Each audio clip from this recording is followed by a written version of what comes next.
On n'est pas fiancé quand il n'y a rien de concret. On n'est pas fiancé quand les gens les plus proches ne savent rien de vous. Les fiançailles, c'est vrai que ça peut se rompre, mais il y a fiançailles lorsqu'il y a projet de mariage et des projets concrets.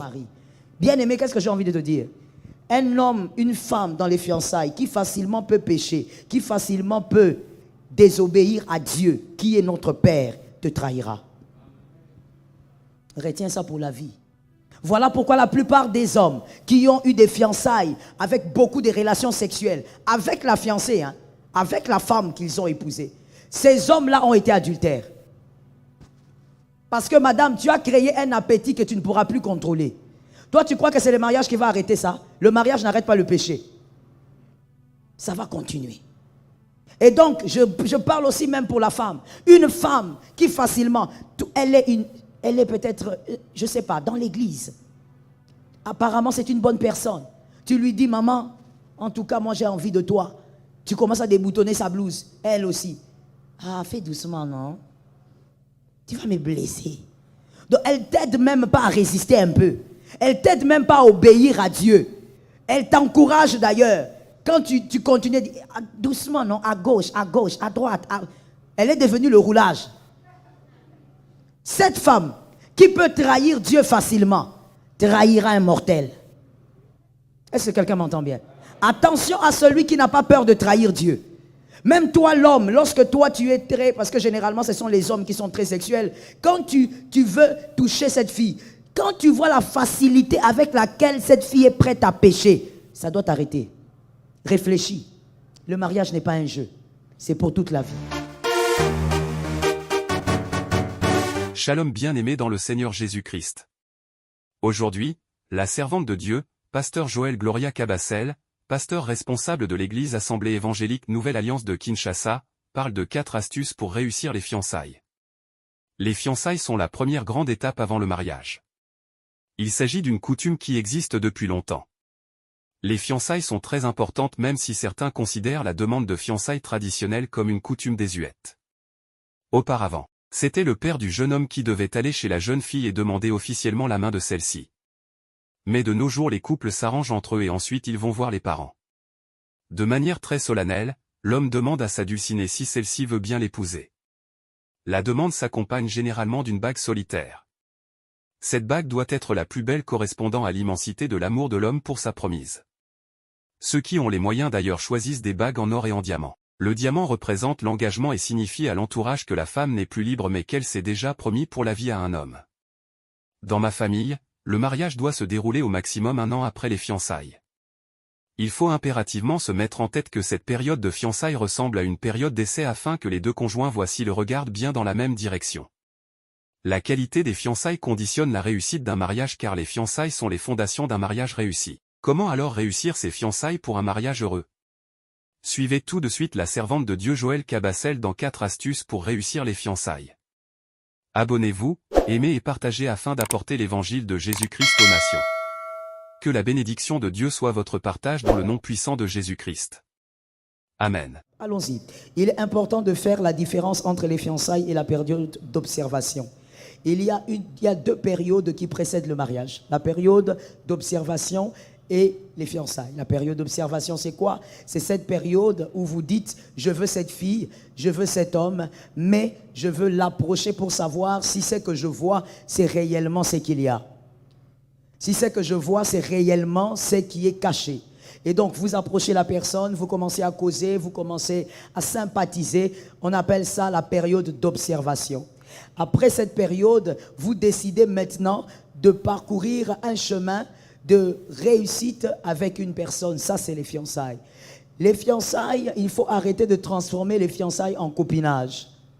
Les fiançailles ne sont pas le copinage. Il ne faut pas essayer de maquiller le péché. Le péché ne se maquille pas. J'ai besoin des amens. Le péché ne se maquille pas. Les fiançailles, ce n'est pas quand un gars vient là, il te dit, écoute, tout ça la histoire. Non. Ça, ce n'est pas le fiançaille. Le fiançailles commence lorsque tu décides, mademoiselle, monsieur, tu dis, c'est lui. Comme c'est lui, commençons maintenant un projet de mariage. Nous travaillons sur un projet. Pendant les fiançailles, on est aussi en train de s'observer, mais on travaille déjà sur un projet. Et c'est quoi? C'est le mariage. Dans le fiançailles, on est déjà focus vers le mariage. Dans le fiançailles, on a déjà choisi. Ce n'est pas dans les fiançailles qu'on commence à trier. On trie dans les moments d'observation. On ne trie pas pendant les fiançailles. Non, voilà, j'étais avec la sœur, mais j'étais encore en train de l'observer. Alors vous n'êtes pas fiancé. Arrêtez de dire que vous êtes fiancé quand vous ne l'êtes pas. Et surtout dans l'église, les jeunes, vous aimez maquiller le péché. Vous maquillez le péché et donc vous n'êtes pas fiancé, mais pour que ça soit propre, quand on te demande c'est qui la sœur là, c'est ma fiancée. Tu es aventurier. Toi aussi tu es aventurier. Ce n'est pas ton fiancé. Le fiancé, c'est celui qu'on a déjà choisi et on est en train de travailler sur un projet. Et puisqu'on travaille sur un projet grave comme le mariage, il y a les familles qui sont au courant. Que voilà, mon fils Luc est en projet avec Annie, ils sont en train de travailler, ils doivent se marier en décembre. Là, vous êtes fiancé. Toi, on ne te connaît même pas par le petit frère de cette fille-là. Même le petit frère de leur famille ne te connaît pas. Tu viens là, tu lèves la main, tu dis, dans cette église, c'est moi son fiancé, que personne ose. Frère, ils vont oser. Je dis à un frère, il faut oser. Ce n'est pas le fiancé. Tant qu'elle n'est pas fiancée, peut-être que c'est la tienne, il faut aller essayer. Donc les fiançailles, il faut prendre ça au sérieux. Ce ne sont pas des instants où on dit, je vérifie. Vérifie pendant les moments d'observation. Quand on est dans les fiançailles, c'est déjà du sérieux. Même votre pasteur est au courant que les deux là, ils ont un projet ensemble. Si on arrive à les voir dans un restaurant en train de causer, c'est parce qu'ils veulent se marier à la fin de l'année, ils veulent se marier en janvier, ils sont en train d'y travailler. Si on passe dans le quartier, on voit une boutique écrit par exemple, toi monsieur tu t'appelles peut-être qui? Berlin. Et puis la fille s'appelle Annie. Si on voit sur l'avenue, on voit une boutique écrit Berlani. Même le pasteur ne va pas se poser des questions parce qu'il sait que vous êtes dans le projet de mariage. Voici les astuces de Naomi que nous allons décortiquer aujourd'hui pour un foyer, un mariage heureux, un avenir heureux. Parce que quand on parle des fiançailles, on parle de l'avenir. Écoute, l'avenir de tout fiançailles, c'est un mariage heureux. Ruth 3, 1 à 4. Voici ce qui est écrit. Naomi, sa belle-mère, lui dit, « Ma fille, je voudrais assurer ton repos, afin que tu fuses heureuse. » Je dis à quelqu'un, Dieu veut assurer ton repos. Amen. Je suis d'accord avec toi, ça tombe sur ta vie. Amen. Et maintenant, Boaz, avec les servantes duquel tu as été, n'est-il pas notre parent? Voici, il doit vanner cette nuit les orges qui sont dans l'air. Lave-toi, que quelqu'un me dise 1. Oins-toi, que quelqu'un me dise 2. Remets tes vêtements, que quelqu'un me dise 3. Et descends à l'air, que quelqu'un me dise 4. Les astuces de Naomi. On commence par le premier astuce. Naomi est en train de dire à Ruth, je veux assurer ton repos. C'est-à-dire, je veux te permettre d'être heureuse demain. Voici ce qui te permettra d'être heureux demain et de bien gérer tes fiançailles pour justement être heureux demain. Premièrement, on dit lave-toi. Naomi dit à Ruth, lave-toi. Vos fiançailles doivent être basées sur la pureté, la sainteté. On ne peut pas avoir des fiançailles sales et espérer avoir un mariage propre. Jamais. Il ne faut pas vous leurrer, jeune homme. Arrêtez de vous leurrer, mademoiselle. Vous ne pouvez pas avoir des fiançailles sales et dire « Demain, je serai heureuse dans mon foyer ». Lave-toi, la pureté. Dans le fiançailles, il faudrait qu'il y ait la pureté. Pour éviter certains combats, on va en venir. Et donc, dans les fiançailles, il faudrait éviter la sexualité. Parce que la Bible dit que c'est le mariage. C'est dans le mariage que vous devez être fécond et vous devez vous multiplier. On dit que les lits conjugales soient exempts de toute souillure. On dit que Dieu est contre les adultères et les impudiques. Tout ce que l'on fait comme sexualité en dehors du mariage sont des choses qui créent des combats sur votre propre vie. Vous devez éviter la sexualité si vous voulez avoir un mariage heureux. La sexualité n'est pas pour le fiançailles. Non, voilà, c'est moi ton mari, je veux t'épouser. D'ailleurs, demain c'est la dot, on peut déjà inaugurer. Inaugurer quoi? On t'a dit que c'est les bâtiments des 5 chantiers. Tu veux inaugurer quoi? La sexualité, c'est en tout cas dans les fiançailles, c'est la sexualité, la saleté que vous imposez à votre avenir. La sexualité n'est pas la pénétration seulement. La sexualité est un ensemble des actes qui vous poussent à une satisfaction sexuelle. Généralement, quand on dit sexualité, on a des filles qui aiment nous dire « Maman, je n'ai pas couché avec lui. Maman, il n'y a pas eu pénétration. On s'est gardé pur. » Et quand tu pries avec elle, tu dis « Mais le Seigneur me dit autre chose. » Non, maman, on s'est seulement embrassé. Il y a même des frères aigris, des manipulateurs qui disent ou montrez-nous les versets qui disent qu'embrasser est un péché. On n'a pas besoin de te donner les versets. Parce que le dictionnaire a déjà réglé ça. Le dictionnaire dit que la sexualité est un ensemble d'actes qui amènent à la satisfaction sexuelle. C'est que le dictionnaire a déjà réglé comme problème. Le païen a réglé ça. Toi, tu cherches à régler ça dans la parole de Dieu. L'apôtre Paul dit, la nature ne vous enseigne-t-elle pas? La nature ne t'a pas enseigné que le dictionnaire a réglé ça. Les embrassades là, c'est la sexualité. Tu es d'accord ou tu n'es pas d'accord? Mon frère, la vérité ne change pas même quand toi tu n'es pas d'accord avec. La vérité reste et les principes spirituels vont se faire respecter.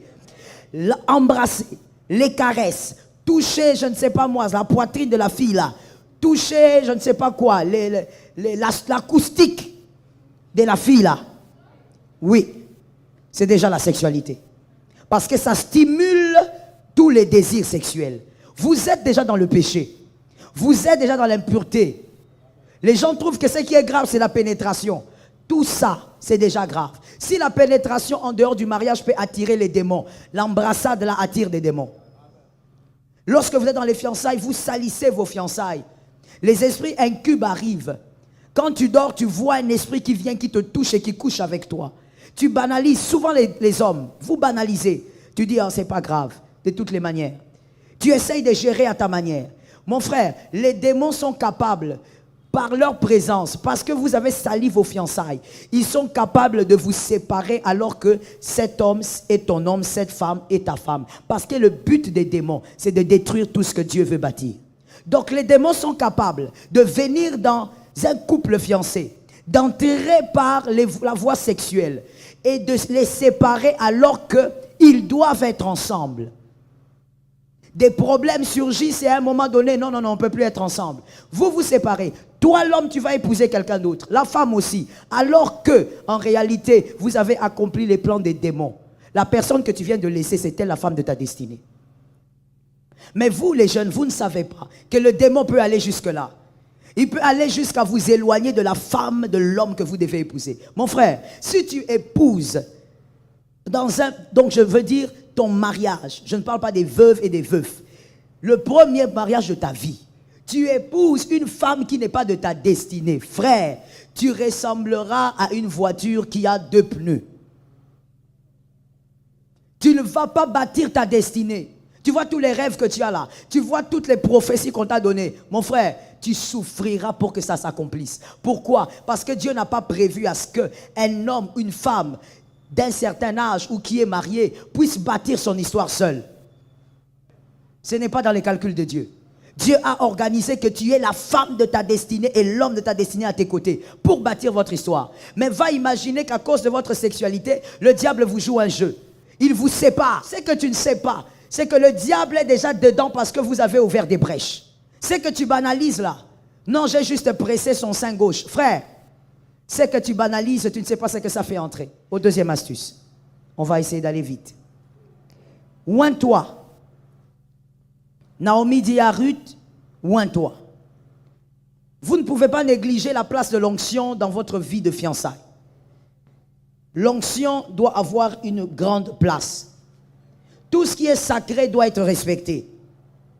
Ce que Dieu a rendu sacré doit être respecté. Quand dans les fiançailles vous respectez le sacré, Dieu arrose une grâce sur vos fiançailles.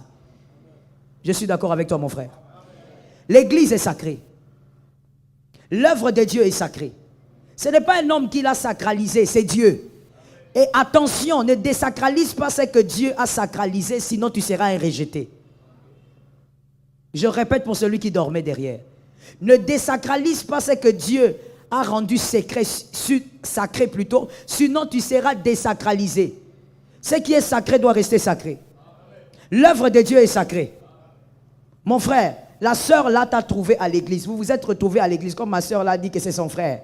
Ah, maman, tu es aventurière, hein? Tu as trouvé le frère à l'église, vous vous êtes rencontrés à l'église, lui dans les départements, toi aussi, voilà, vous avez fait connaissance. Et puis vous comprenez que vous devez cheminer ensemble. Vous commencez vraiment les fiançailles.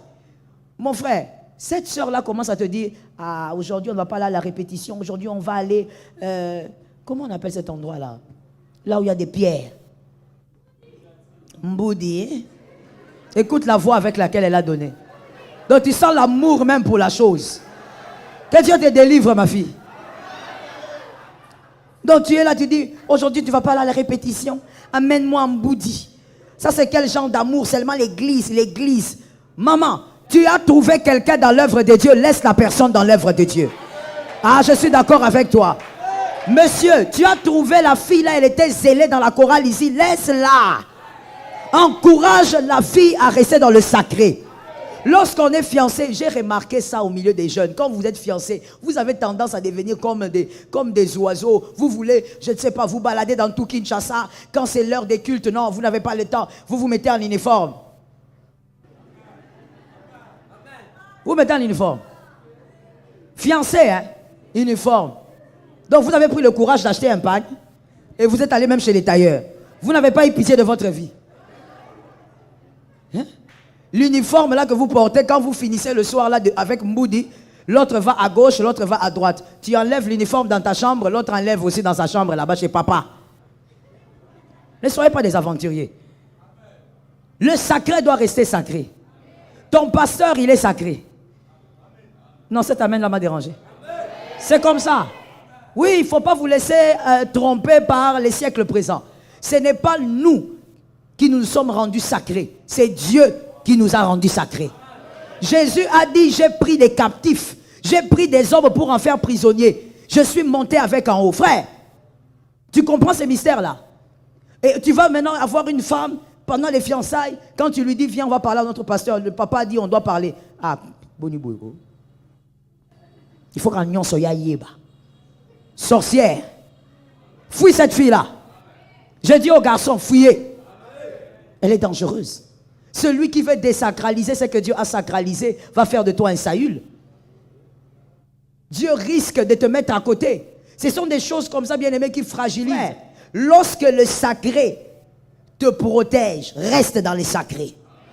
Il ne faut pas croire que parce que tu as rencontré une fille, tout le monde maintenant devient moins important. C'est que ton pasteur dit ne compte pas. Ton encadreur ne compte pas. Je suis convaincu, Dieu m'a parlé. Mon frère, j'ai l'habitude de dire, un homme amoureux, une femme amoureuse, elle est convaincue à 50%. Parce qu'un homme amoureux n'a pas des yeux. Une femme amoureuse n'a pas d'oreilles. Même si le mal est à 0 mètre, tu ne verras pas parce que tu es amoureux. Que l'Éternel t'aide à respecter le sacré. Ça permet à une onction de vous protéger. Tu es dans l'œuvre de Dieu, fais l'œuvre de Dieu gravement. D'accord avec toi. Toi qui écris, tu prends 1 Samuel 3,13. Le troisième point, remets les habits. Ruth a dit, Naomi a dit à Ruth, remets tes habits. Qui voudrait simplement dire, dans les fiançailles, il faut être capable de se protéger. Quand tu es dans les fiançailles avec un homme, une femme qui ne peut pas te protéger, tu es en train d'aller où? Tu seras malheureux. Je peux parler? Attention avec un homme, une femme qui pense, même dans les fiançailles, qui pense que la famille, sa famille est une priorité par rapport à toi. Je vous choque, hein? La famille ne passe pas avant votre femme. Ça ne passe pas avant votre mari. Ce n'est pas ce qui est biblique. Je ne t'enseigne pas une culture, je t'enseigne la Bible. Ce n'est pas ce qui est biblique. D'abord, la personne que tu vas épouser. Et évidemment, on ne dit pas de protéger la personne malgré les abus. Non, ta fiancée est insolente et puis bon, il faut la protéger parce que c'est ta fiancée. Non, non, non. On ne parle pas de ça. Mais on parle d'avoir la capacité de protéger votre projet si le mal veut pénétrer. Est-ce que quelqu'un m'entend bien? Tu dois être capable de protéger ton fiancé face aux attaques extérieures. Tu dois être capable de protéger ta fiancée. Mais quand dans les fiançailles, il n'y a pas cet instinct de protection, vous ne pouvez pas vous couvrir, porter des vêtements, alors vous êtes en danger. Vous êtes en train d'aller vers un mariage qui finira par vous détruire. Tu es en train d'épouser un Judas. Femme ou homme, c'est un Judas. Celui qui ne peut pas protéger votre relation pendant les fiançailles ne va pas protéger votre mariage. Une autre manière de protéger vos fiançailles, et c'est obligatoire, tu dois le vivre, tu dois le constater, que celui qui est ton fiancé, ta fiancée, ne dénude pas vos fiançailles. Quand vous avez un problème, il ne va pas les raconter partout. Tous ses amis savent quel type de problème vous avez. Quand vous êtes en conflit, tous ses amis sont au courant. La fille que tu vas épouser, dès que vous êtes en problème, elle prend le téléphone. Ma copine intime. La copine intime entre toujours dans l'intimité du couple. Tu l'as appelée intime, non? Elle va entrer dans l'intimité. Un jour, tu seras surprise. Surpris pour toi l'homme, surprise pour toi la femme. Vous devez être capable, l'homme ou la femme dans les fiançailles, observez ça. Si vous constatez que l'autre n'a pas ça, essayez de transmettre. Est-ce qu'il est capable de garder les problèmes et de ne pas le dire à n'importe qui? Est-ce qu'il est capable de canaliser vos problèmes? On va parler au pasteur, on va parler à un encadreur, mais on ne va pas parler partout. Lorsqu'on a des problèmes, tout le monde ne doit pas être au courant. Nous aide. La quatrième et la dernière chose, Naomi dit à Ruth, descends à l'air. C'est-à-dire, va dans le champ, va là-bas, va là où Boaz se trouve. Ne reste pas à la maison, descends. Qu'est-ce que j'ai envie de dire? Il faut travailler. Les fiançailles pour avoir un avenir heureux, mon frère, on ne remplit pas les ventres avec je t'aime. Jamais. On ne peut pas s'acheter un pantalon avec le je t'aime. Le je t'aime est embelli par le travail. Dans les fiançailles, toi-même observe. Oh, j'ai envie de dire à quelqu'un ceci. Lorsque tu as une fiancée télécommande, hein?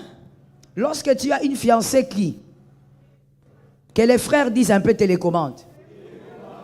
Dans les mariages, tu vivras avec une femme insatisfaite. Une fiancée télécommande, c'est celle qui fait rien, mais qui est seulement là pour te dire tissage, make-up, maman est malade, le grand-père est mort au village. C'est-à-dire une fille qui n'est que là pour parler, pour que tu donnes. Elle veut prendre la moto, mais elle ne va pas demander 1000 francs. Donne-moi 4000 francs. Mais si tu vas prendre la moto. Alors la moto là que je veux prendre, elle est un peu grosse. Une femme télécommande. Fiancée télécommande. J'ai dit à quelqu'un, sois délivré. Dans les fiançailles, monsieur, tu remarques que ta fiancée est télécommande. Ça veut dire, elle ordonne, toi tu donnes. Elle ordonne, tu amènes l'argent. Elle ordonne, tu achètes des pantalons. Elle ordonne. Tu auras une femme insatisfaite dans le mariage. Elle sera tout le temps en train de se plaindre. Parce qu'une femme comme ça est une femme paresseuse. Une femme plaintive est une femme paresseuse. Celle qui ne veut pas se plaindre travaille. J'ai entendu 3 amens. La femme qui ne veut pas se plaindre, elle travaille. C'est tout. Est-ce que quelqu'un m'entend? Je dis maintenant aux femmes, si tu épouses un homme paresseux, dans les fiançailles d'abord, tu as un fiancé paresseux. Lui, il regarde toujours la télé du matin au soir. Il sort à 18 h, il a mis la poudre comme un bébé. Il brille comme ça. Sur les cheveux, il a mis la vaseline. Les cheveux brillent comme ça. Lui, il sort seulement de la maison la nuit. Comme un hibou. Toute la journée, télévision. Avec le foufou que maman a préparé. Tu épouses un paresseux, plutôt tu es en fiançailles avec un paresseux, tu vas épouser. Il sera un mari rêveur. Il sera seulement dans les rêves. Oh, nous, les enfants de la promesse. Nous, les fils de la promesse, nous irons en Europe. Moi j'achèterai un avion. Frère, reste d'abord calme. Tu achèteras l'avion là en quelle année? Tu n'arrives même pas à acheter des chaussettes. Arrête avec ça. Que quelqu'un me dise, il faut arrêter. Non, il ne faut pas parler avec mon laisse comme ça. Dis-moi, il faut arrêter. Frère, dans les fiançailles, toi-même, les yeux doivent être ouverts. Est-ce que cette femme-là, elle est entreprenante? Est-ce que cet homme est un entrepreneur? Aujourd'hui, au Congo, on ne cherche pas l'emploi. Aujourd'hui, au Congo, on ne cherche pas. Même si tu es allé à la colline inspirée, tu as fait médecine, tu as fait le droit. Frère, même si tu travailles dans un hôpital, tu dois entreprendre. De toutes les manières, les milliardaires ne sont pas ceux qui ont des emplois. On ne devient pas milliardaire avec 3 000 $ par mois. Même si c'est 30 000 par mois, tu ne vas pas y arriver. Parce que ton emploi, tu deviens dépendant de cet emploi. Et tu auras des besoins des fois même qui vont te dépasser. C'est avec l'entrepreneuriat qu'on devient millionnaire. Ça tombe sur toi au nom de Jésus. Je croyais qu'il y avait des millionnaires ici en devenir. Je dis, on ne devient pas millionnaire avec un job. Oh non, on a compte ici ma CV. Bibi, ça ma CV, voilà. J'ai traduit. Oh non, j'ai introduit les CV. Sors-moi ces CV-là. Entreprends. Même si tu as introduit les CV, en entendant, tu dois entreprendre. Le temps. Il faut gérer le temps. Ah, mon frère, vends même les ndunda. Vends les légumes. Ah, personne ne saura que tu vends les légumes. Tu seras bien habillé, bien cravaté. Tu pourras louer une maison décente. Est-ce que quelqu'un m'entend bien? Quelqu'un m'entend? Dans les fiançailles, il faut observer ça. Est-ce que tu épouses qui? Tu vas épouser qui? Tu veux un mariage heureux. Cette fille-là ne fait rien. Tout ce qu'elle sait faire, c'est mettre des make-up comme quelqu'un qui est en train d'aller vers, je ne sais pas, la fête des clowns. Des make-up bizarres, des make-up jaunes, verts, avec notre chaleur ici, maman. Tout make-up n'est pas pour les pays tropicaux.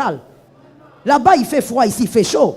Ce n'est pas parce qu'on a sorti ça en Europe qu'il faut que tu mettes ça ici à l'église. Mais tu vas voir les make-up qui dépassent l'imagination. Une fille qui se limite qu'à ça. Quand elle a besoin de quelque chose, donne. Vous n'êtes pas encore marié, mais tu es déjà le bailleur de fonds. Vous n'êtes pas encore marié, mais tu es déjà la banque. Même sa grand-mère, on va l'enterrer avec ton argent. Mais vous n'êtes pas encore marié. Tu vas où avec cette femme? Mon frère, dans le monde d'aujourd'hui, je vais terminer par là, écoute-moi bien. Je parle d'abord aux hommes. Dans le monde d'aujourd'hui, mon frère, dans le monde actuel, la manière dont le monde évolue avec vitesse, tu finiras par avoir de l'aversion pour cette femme. Parce que tu vas rencontrer des femmes battantes. Ah oui. Frère, à moins que tu aies une petite destinée. Qui a une petite destinée? Alors je m'adresse à ces hommes qui ont une grande destinée. Puisque tu as une grande destinée, tu iras vers les extrémités de la terre. Tu verras tout genre de femmes. Tu verras des femmes battantes. Pas parce que tu as envie de sortir avec. Non. Mais elle va seulement t'impressionner par sa personnalité.